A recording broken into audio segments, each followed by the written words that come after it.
Canadian police are on the hunt for a missing woman, though all indications suggest murder. They must rely on a single strand of animal hair to prove it.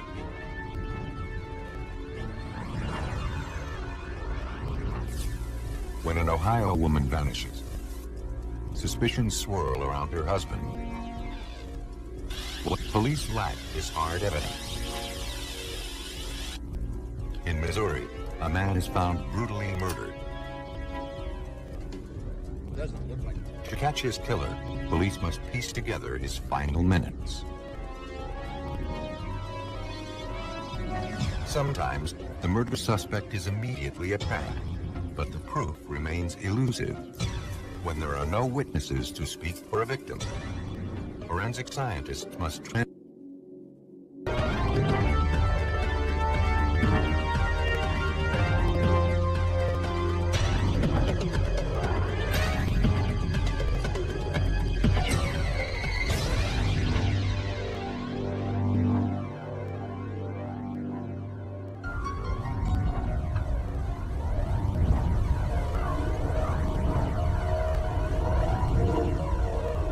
Tucked away in the Gulf of St. Lawrence in the southeast corner of Canada lies the remote and sparsely populated Prince Edward Island.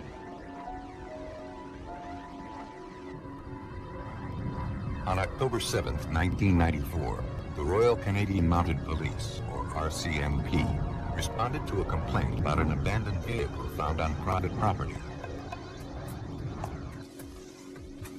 When the constable arrived, he discovered the car resting a few hundred yards off a private road. No tags were present. 41 to base.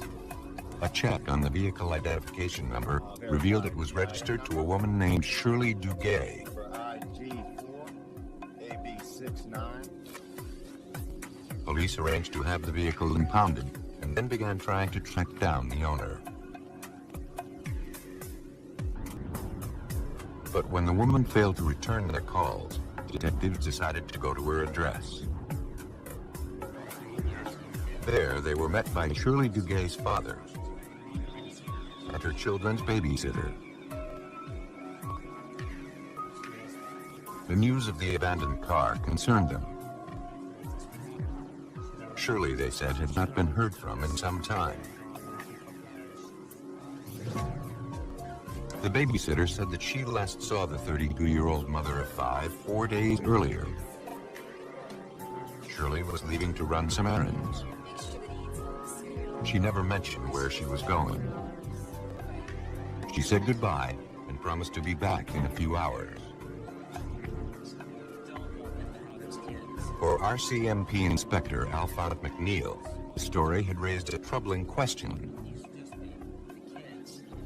We wondered why they didn't report her missing. They said that they were concerned that an ex-common-law spouse by the name of Douglas Beamish, who she had had the three young children with, would end up getting the children if social services found out that she was missing or gone. So they tried to hold back that information as long as they could, hoping that they would find her. For investigators, the time for waiting was over. Fearing that harm may have come to Shirley Duguay, police processed her abandoned vehicle for clues. What they found was not encouraging. Dozens of tiny reddish-brown stains tested positive for human blood. And barely visible blood-stain patterns found on the windshield and larger ones on the seat were consistent with having been caused by someone being punched or bludgeoned. There was blood in the vehicle. Shirley Duguay had been missing for 4 days, so we were concerned that Shirley Duguay had met some form of demise in that vehicle. Investigators returned to the area where the abandoned car had been found.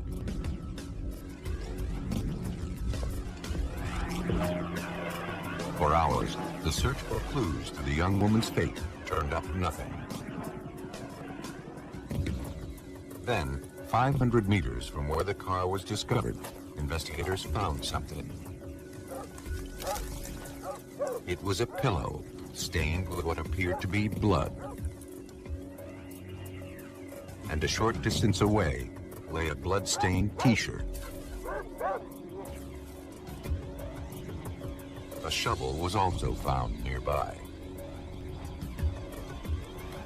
All of the findings pointed to murder.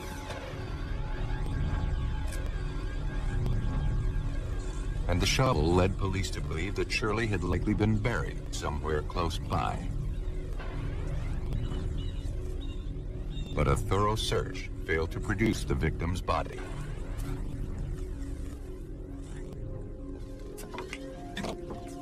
Now, police wanted to speak with the man who had the most to gain from her disappearance. Her ex-common-law husband and the father of 3 of her children. Doug Beamish admitted that he and Shirley's relationship had been troubled in the past. And he realized that her family probably blamed him for her disappearance. But he insisted he knew nothing about it. For the sake of the children, he and Shirley had managed to work out their problems. He said he last saw her a week or so earlier. He had been having car problems, and Shirley offered to give him a ride to a job site where he was employed as a construction worker. On the way there, they had a pleasant conversation about their kids and planned to speak more later. She then dropped him off at the site, and the two said goodbye. He hadn't heard from her since. Doug Beamish sensed that something was bothering Shirley. He speculated that she had left town to visit some friends in Toronto. But it turned out that no one there had heard from her in some time.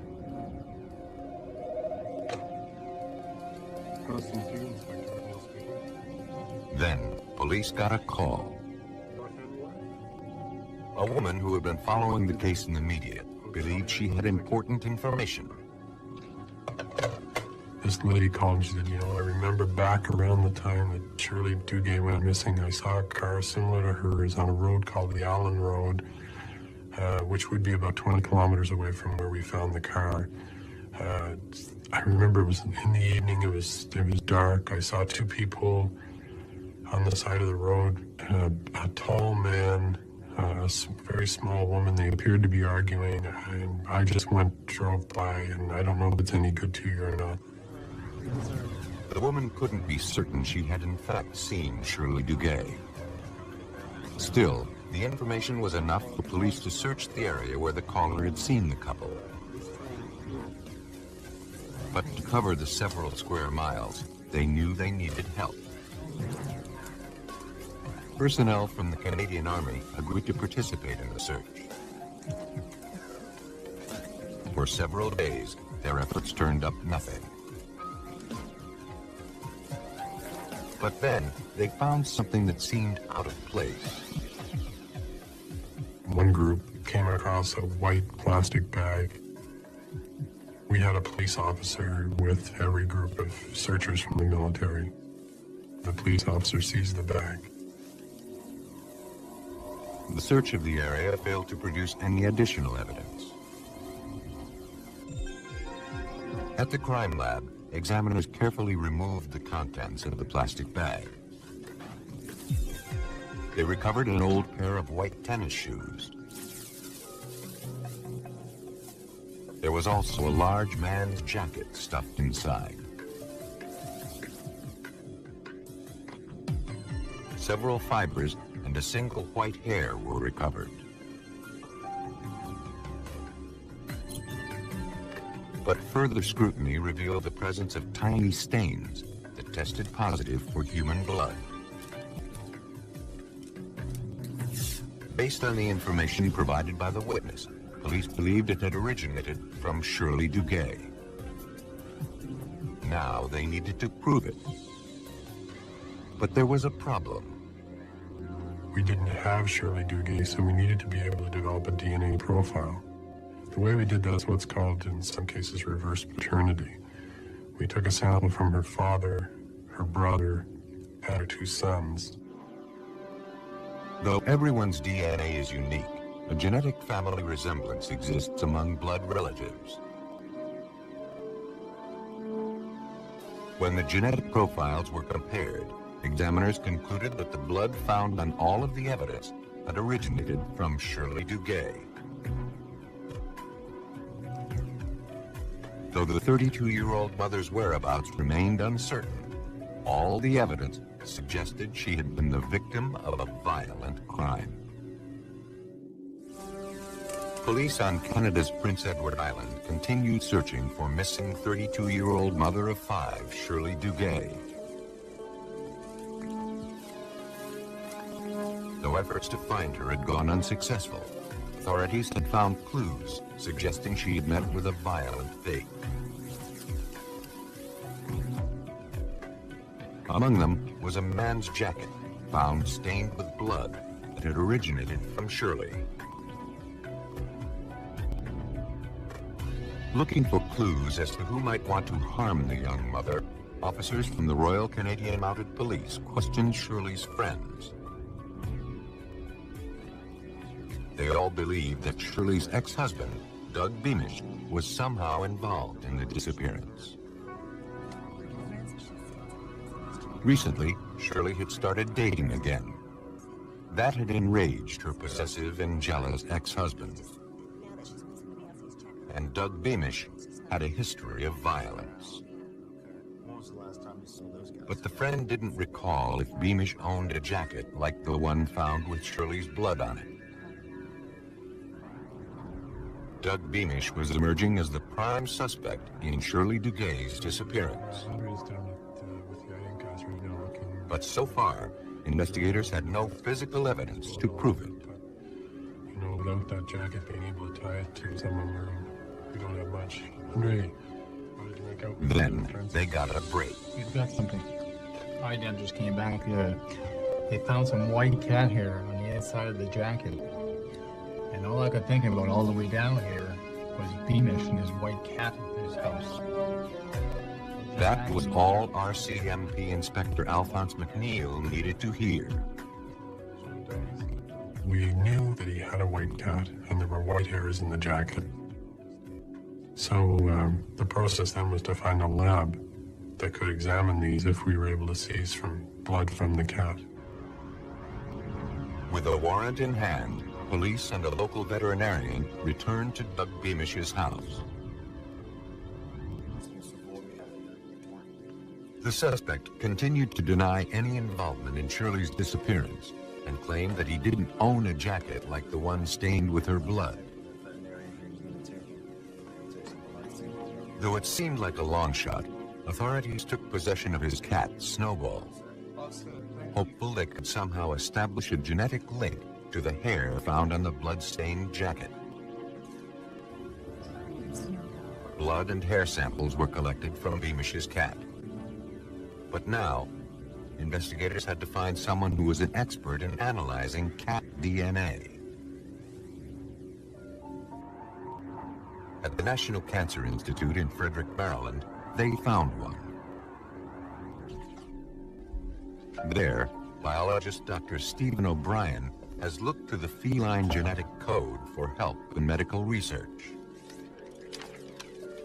When contacted, he agreed to help Canadian police. But Dr. O'Brien and his team never imagined that by cracking the feline genetic code, they might also help crack a baffling criminal case. The request to match a cat's DNA was unique in medical and legal history. First, examiners generated a genetic profile of the white hair pulled from the bloody jacket.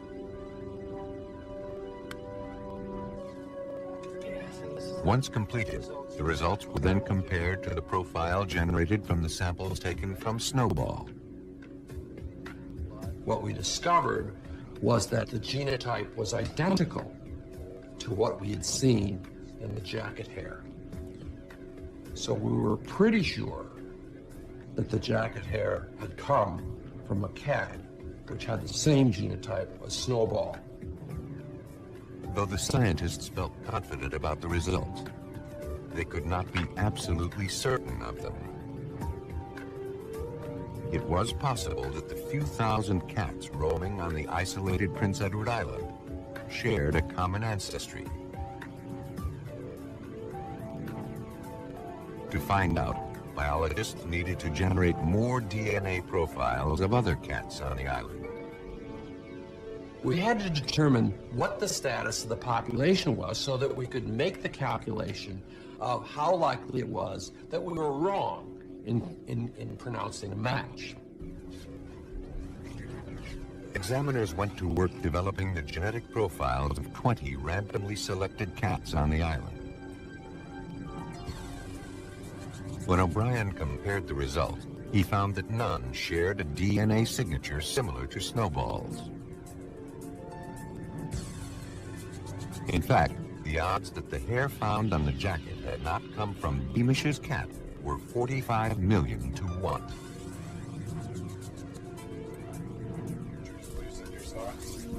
Through Snowball, authorities had established a link between Doug Beamish and a jacket stained with his ex-wife's blood. But Inspector Alphonse McNeil wasn't satisfied. Next, he obtained a warrant to collect impressions of the suspect's feet.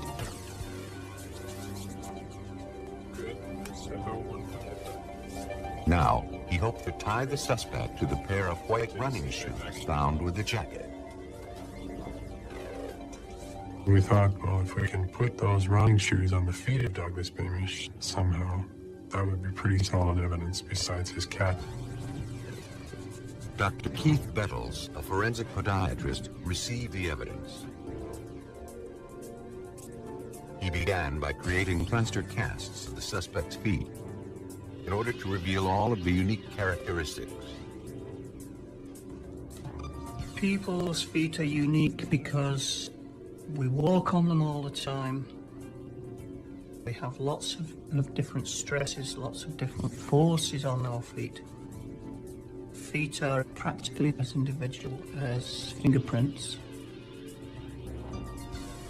The casts of Beamish's feet lined up perfectly with all of the wear patterns observed on the insoles of the white shoes.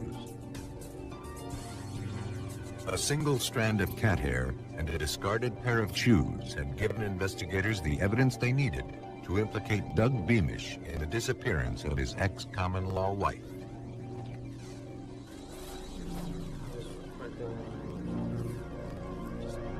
Then, 7 months after Shirley Duguay went missing, badly decomposed human remains were discovered buried in a remote wooded area.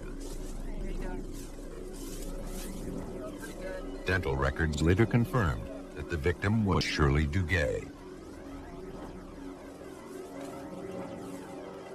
And the medical examiner classified her death as a homicide.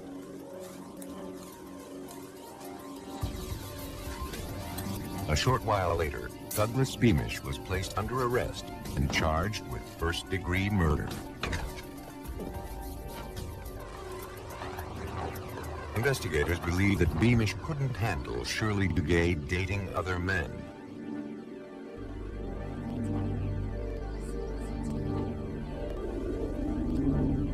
Somehow, he manipulated her into giving him a ride in her car and directed her to a remote spot.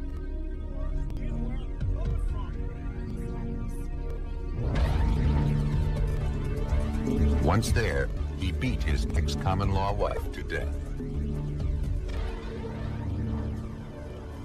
He then buried her body in a remote area and abandoned the car. Douglas Beamish was convicted of second-degree murder and sentenced to life in prison. No place is immune from violent crime. And even the friendliest towns have their problems. Mansfield, Ohio has been called one of America's most livable cities. which makes what happened here all the more surprising. On January 2nd, 1990, a woman came in to speak with Mansfield police. She was concerned that something had happened to her friend, 44-year-old Noreen Boyle. When she last saw her friend a few days earlier, Noreen was shaken and visibly upset. Her marriage of more than 22 years was falling apart. And not only was her husband moving nearly 200 miles away to Erie, Pennsylvania, but he would likely take the couple's 2 children with him. Noreen was devastated. When she tried to contact her, Noreen's husband, a prominent local physician, said Noreen had packed up and left town after a fight. But the friend couldn't believe that Noreen would walk out on her 2 children. Mansfield police agreed to look into the case. And their first step was to question Noreen's husband, Dr. John Boyle. When Lieutenant David Messmore arrived at the residence, he learned that John Boyle was out of town. John Boyle's mother explained that he had driven to Erie, Pennsylvania a few days earlier, where he was opening up his new medical practice. He was due back later that evening. When questioned, she said that Noreen walked out on the family a few days earlier, and she was watching the couple's children until her son John returned home. The woman excused herself to check on the Boyles' baby daughter. Then, the couple's son approached the detective. My mom would never do something. He said he was afraid something bad had happened to his mother. But before he could explain, his grandmother returned. I'm really sorry. I have no more information. When she saw what was happening, she ended the interview and asked the detective to I leave. really have nothing more to tell you. I really need to have you leave. The encounter troubled police. And Lieutenant Messmore couldn't ignore that Dr. Boyle had left town around the same time his wife was reported missing. But he soon learned that the reason for the doctor's trip to Pennsylvania checked out. He had been hired by a very large medical corporation in Erie, Pennsylvania. So he was basically traveling back and forth between Mansfield and Erie for some period of time. But where was Noreen Boyle? Later that evening, Detective Messmore returned to the residence.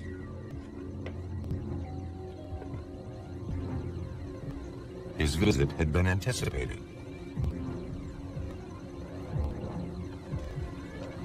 Dr. Boyle's lawyer answered the door. You represent Dr. Boyle? I do. Oh, okay. Is he home right now? Well, His client had in fact returned home from Pennsylvania. But because of the strain caused by the impending divorce, Dr. Boyle did not wish to discuss Noreen with police. all right, well, I'll get with you. It wasn't the response investigators expected. I was somewhat stunned that in the event of a missing person in your family, you would hire an attorney to represent you when there's no accusations or even any allegations of wrongdoing or even criminal matters involving the family. So that was certainly a very unusual situation. To find out what Dr. Boyle might be trying to hide, police questioned his friends and co-workers. Professionally, all agreed Dr. Boyle had an impeccable reputation. But personally, he was known to be a womanizer and rumored to be involved in numerous affairs. In fact, one of his alleged mistresses was pregnant.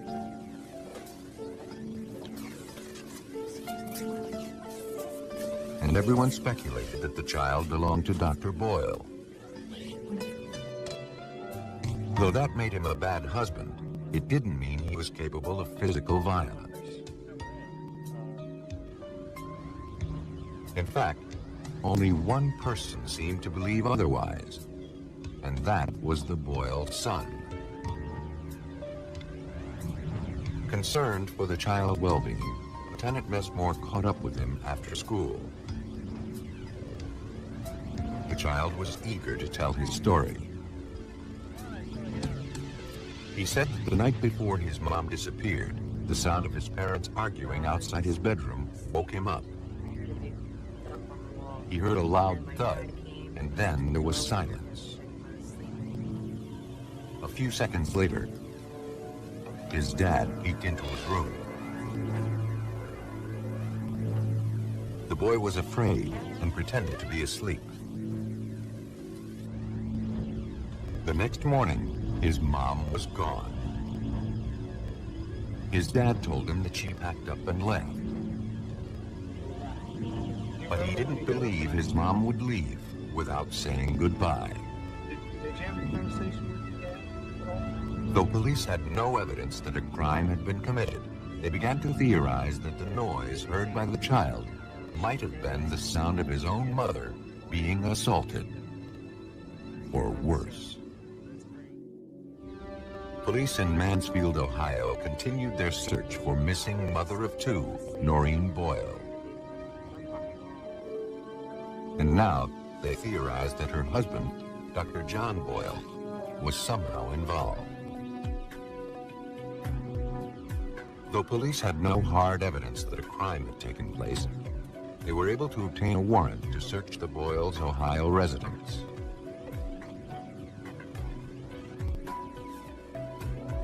Using luminol, a chemical that reacts to the proteins found in blood, technicians began scouring the house. But their efforts failed to turn up any evidence of a violent crime. Still, investigators persisted. To learn more, they contacted authorities in Erie, Pennsylvania, where Dr. Boyle was setting up his new medical practice. Hi, Mill Creek Township Police Department.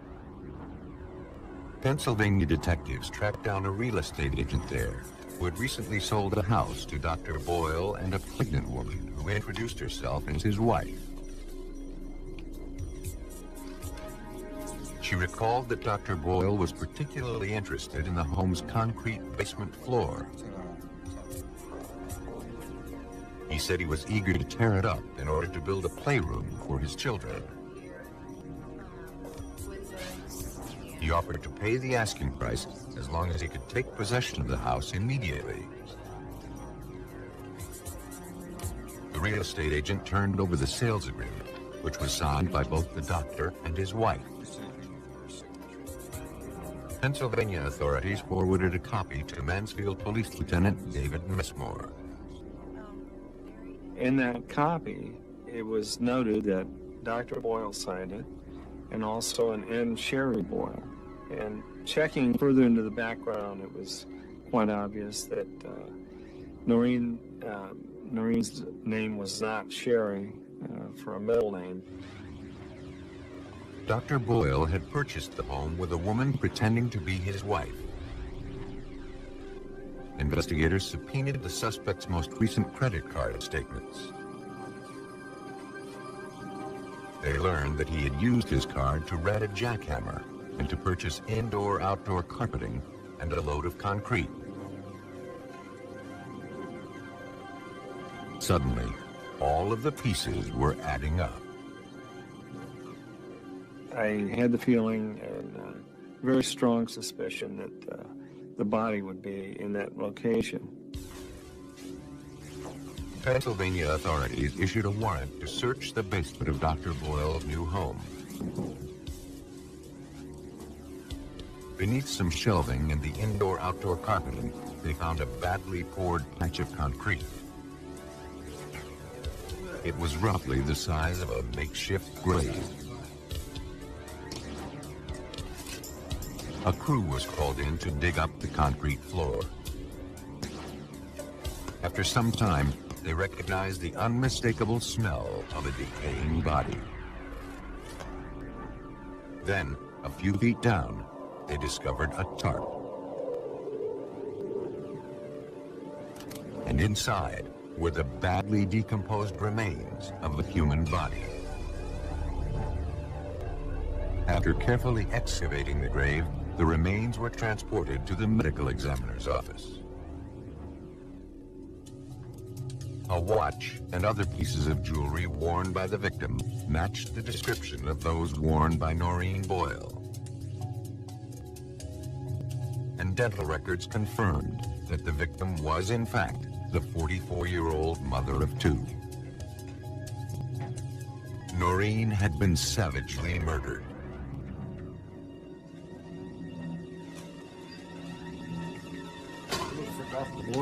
On January 26, 1990, almost a month after his wife disappeared, Dr. John Boyle was arrested in Ohio for suspicion of killing Noreen.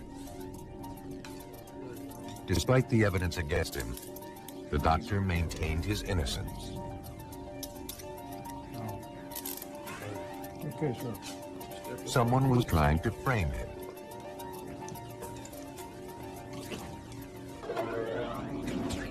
That seemed ridiculous to investigators. But to ensure a conviction, they needed an eyewitness or physical evidence directly linking him to the homicide.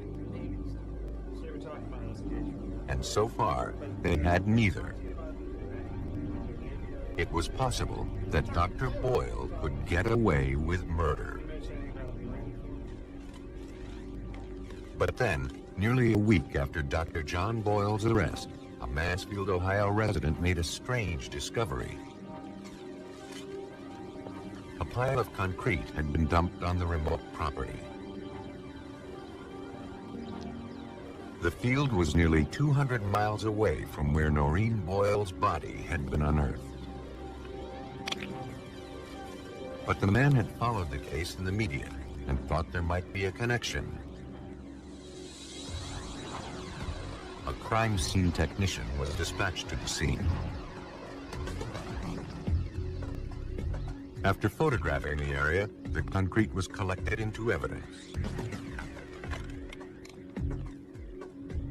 Police later determined that the property was owned by a close friend of Dr. Boyle's.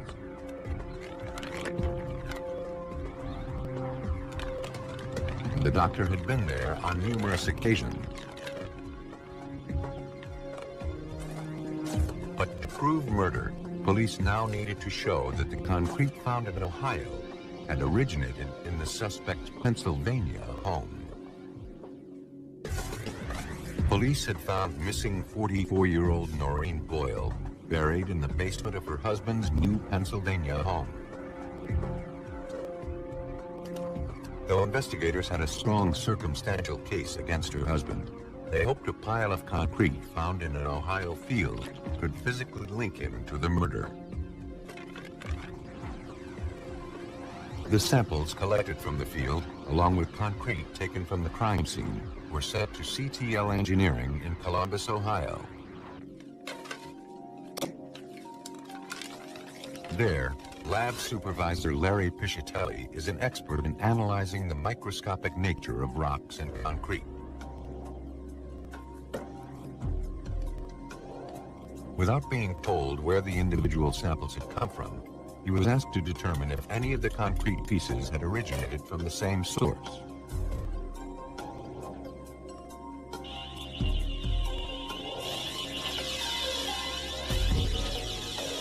To analyze the internal structure of the concrete, the samples are cut into cross-sectional pieces using a diamond-tipped saw.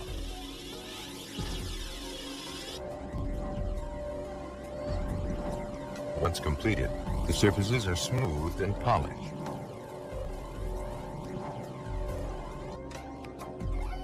Then, Piscitelli subjected the evidence to a high-powered microscope. Concrete is a mixture of stones, gravel, and sand, called aggregate, bound together by a cement paste and some trapped air. With the help of a computer, Piscitelli measures and counts each of these components. To the average eye, all concrete looks pretty much alike. But in fact, each chunk has a unique story. Each piece of concrete is usually different because the components vary slightly.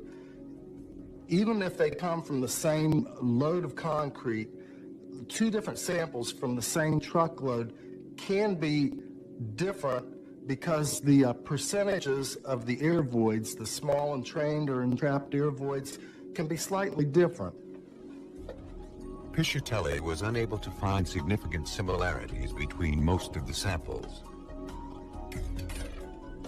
But when he analyzed the results, he found that two of the pieces stood out from the rest. They shared the exact same number of unique components. These two pieces of concrete had some unique characteristics that were peculiar just to those two pieces of concrete. And based on all the data and analysis, the numbers being exactly the same, I was able to show that those two pieces of concrete came from the same structure. Of the two samples that matched, one had come from the pile of rubble found in Mansfield, Ohio.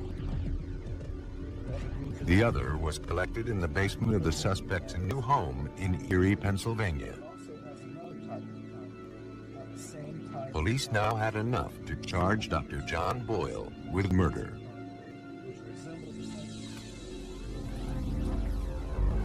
Police believe that John Boyle murdered his wife in the couple's home in order to start a new life with his pregnant mistress. After the kill, he drove her body to Pennsylvania and buried her in a grave he had dug in the basement of his new home.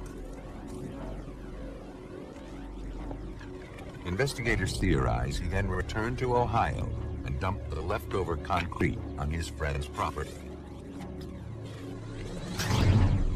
Dr. John Boyle was convicted of aggravated murder and abuse of a corpse. He was sentenced to 20 years to life. John Boyle thought he'd buried all evidence of his crime. But in fact, the trail of evidence spanned 200 miles. Other murders are more local, but the road to solving them can be just as long. In Harrison County, Missouri, on June 26, 1995, a farmer out for a walk noticed a foul odor. At first, he thought that maybe one of his livestock had died. But the reality was much worse. Hidden among some overgrowth lay the lifeless body of a man.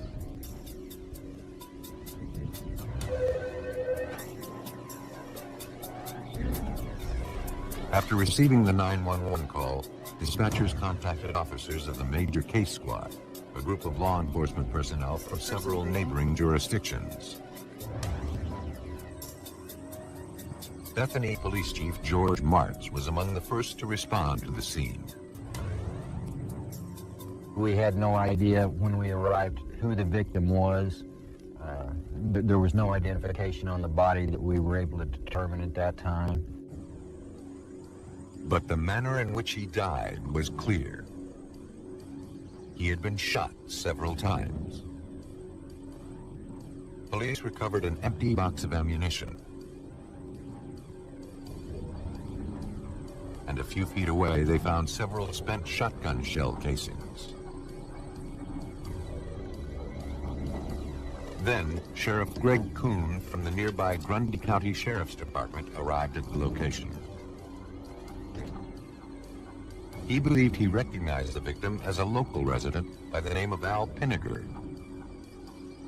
After I looked at the body, I felt that it might have been Al Pinniger, who I had dealt with in the past in Grundy County. Really couldn't tell for sure, but it just appeared to me that might be who it was. Unsure what was evidence and what was roadside trash, investigators collected numerous items scattered around the area. They found and collected a small plastic clock. On the back was torn adhesive with tiny synthetic fibers clinging to it. They also located a single strand of brown leather lying in the middle of the road. Police hoped that somewhere among the debris were clues that could explain this brutal murder. At autopsy, the medical examiner confirmed that the victim had died as a result of several 12-gauge shotgun blasts. He'd been shot twice in the back and once in the face. The victim's fingerprints were lifted and then passed on to Harrison County Police.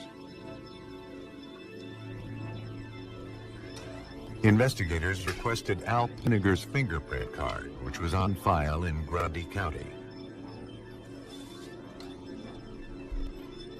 When they compared those prints with the ones taken from the homicide victim, they found a perfect match.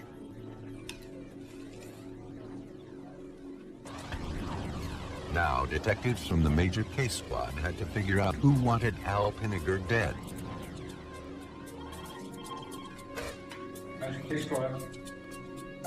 Soon they got their first break.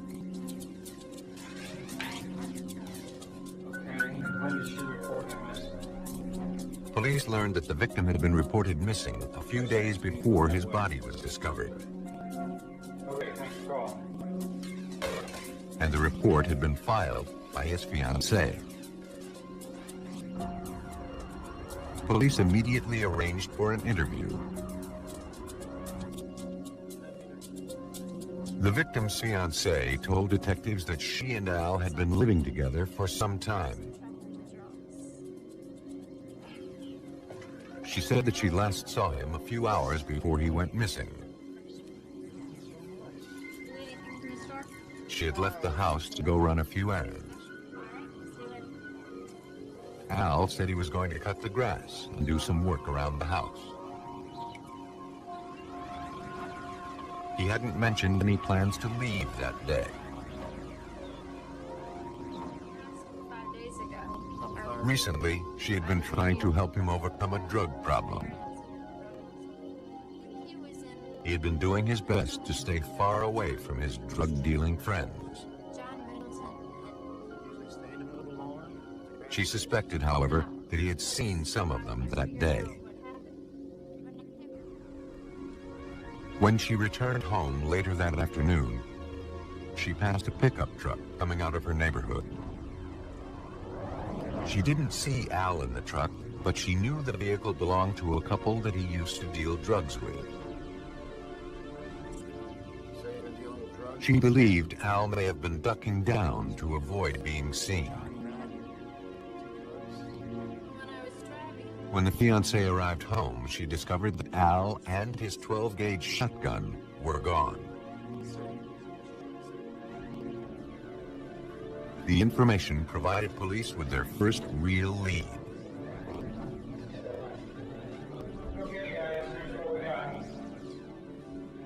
They ran a background check on the couple, identified as John Middleton and his girlfriend, Maggie Hodges. Middleton had an extensive criminal record, mostly involving drug-related offenses. To find out why he may have wanted to harm Al Pinniger, police tracked down Middleton's known associates. One informant described Middleton as an extremely unstable and violent person.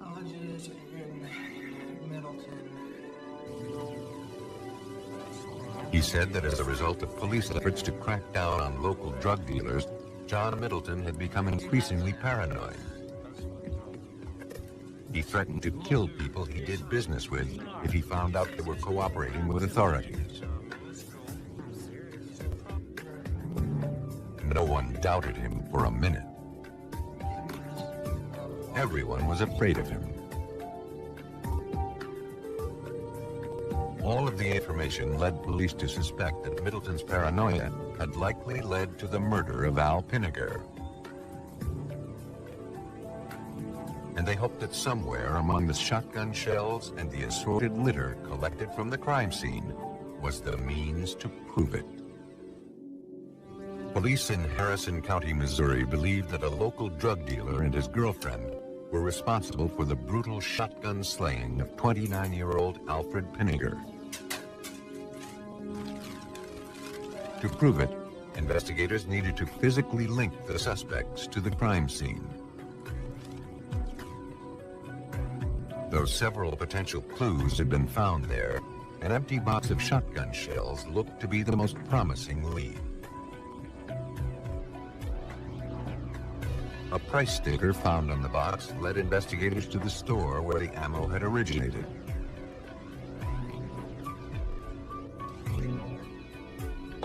An employee there pulled recent sales records.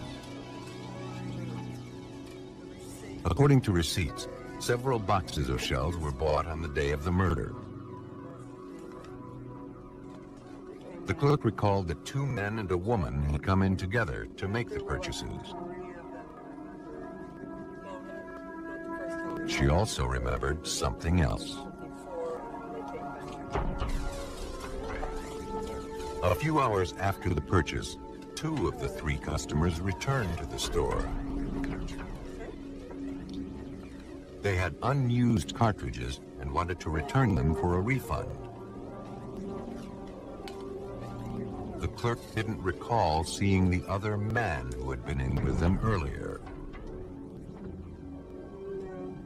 When shown photographs, she picked out Al Pinniger, John Middleton, and Maggie Hodges as the 3 who bought the boxes of ammo earlier that day. She got back the second time? And she identified Middleton and Hodges as the 2 who came back to return the unused ammo. Though the evidence didn't prove murder, it was enough for police to obtain arrest warrants. Believing that Middleton and his girlfriend were capable of great violence, police cautiously approached the house they shared together. John Middleton was quickly subdued.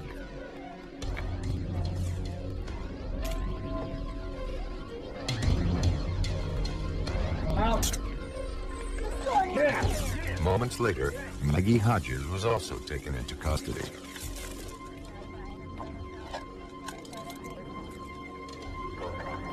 After the suspects were removed from the scene, police began searching for proof of murder. Inside Middleton's pickup truck, they collected a fringed brown leather jacket. As the search continued, technicians found a potential clue. Bethany Police Chief George Martz. We took a piece of the dashboard from the Middleton truck that had a sticky substance on it, and on that sticky substance were fibers. Those fibers appeared to match the clock we found at the crime scene. So we removed a piece of the dash, the entire dash, and sent that to the lab for analysis. All of the evidence was forwarded to the Missouri State Highway Patrol Crime Lab, located in Jefferson City. There, criminalist Kathleen Green worked the case. Almost immediately, she noticed that the fringes on the brown leather jacket appeared identical to a piece of brown leather found at the crime scene. I looked at the jacket to see if there was any fringe missing from it, and did find an area where there was a piece of fringe missing. I then compared the question into the fringe to the questionnaire on the jacket to determine if it was originally attached to it. Though the pieces lined up well, Green was unable to conclusively state that the piece of leather had in fact come from Middleton's jacket. She turned her attention to the stick-on clock found near Al Pinniger's body.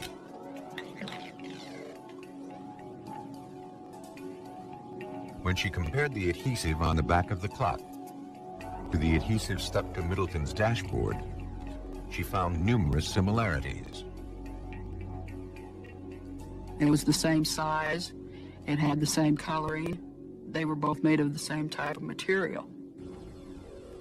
When the torn edges of the two pieces were placed side by side under a comparison microscope, examiners found a match. Next, fibers found on the stick-on clock were compared to carpet samples collected from the vehicle. Criminalist Jenny Smith found one consistency after another.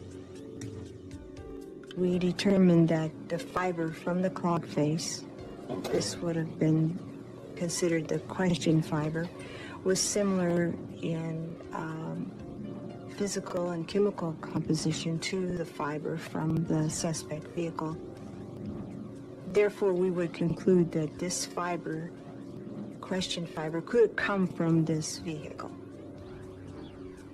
When confronted with the evidence, Middleton was uncooperative. But his resistance didn't matter. Police had pieced together the motive behind the murder. My belief is that Mr. Middleton thought Alfred Pinniger was about to rat him out to the police department and to law enforcement authorities, and Mr. Middleton was not going to allow that to happen. But Middleton was wrong. The victim had made no attempt to contact authorities. Police believe that on the day of the murder, John Middleton and Maggie Hodges drove to Al Pinniger's house. They asked him to go target shooting, and he agreed. What he didn't know was that he was the intended target. At some point, however, that became clear. A scuffle started inside the car. Pinniger escaped, but he didn't get far.